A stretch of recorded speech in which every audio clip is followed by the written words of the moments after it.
वेद व्यास जी महाराज ने गणेश जी के सामने ऐसा श्लोक रखा जिसको सुनकर के अपनी लेखनी टिकाई माथे पर सोचने लगे गणेश जी।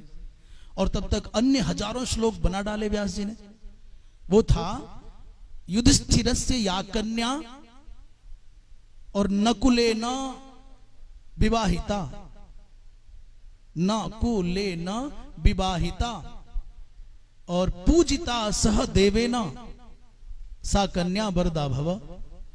गणेश जी महाराज ने कहा कि युधिष्ठिर की कन्या, युधिष्ठिर की पुत्री नकुल के साथ उसका विवाह हो गया, ये तो हो ही नहीं सकता।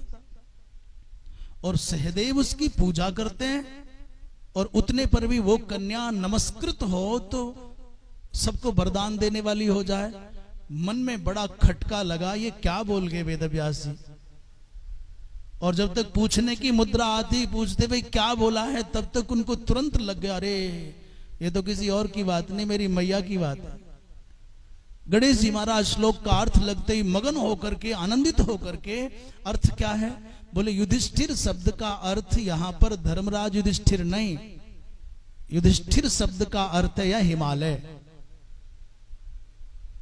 और नकुल शब्द का अर्थ यहां माद्री नंदन नकुल नहीं, अपितु नकुल शब्द का अर्थ है भगवान शंकर नकुले न। नकुल शब्द का अर्थ है माने ना कुलंग यस्य, जिसका कोई कुल नहीं है, जिसका कोई वंश पता नहीं है, जिसकी उत्पत्ति का कोई केंद्र ज्ञात नहीं है।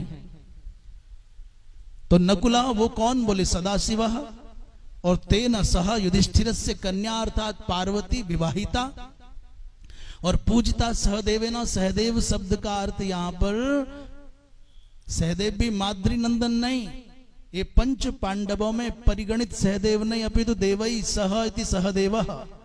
सब देवताओं के सहित वो माता पूजित होती है तो सबको वरदान देती है, सबको आशीष प्रदान करती है।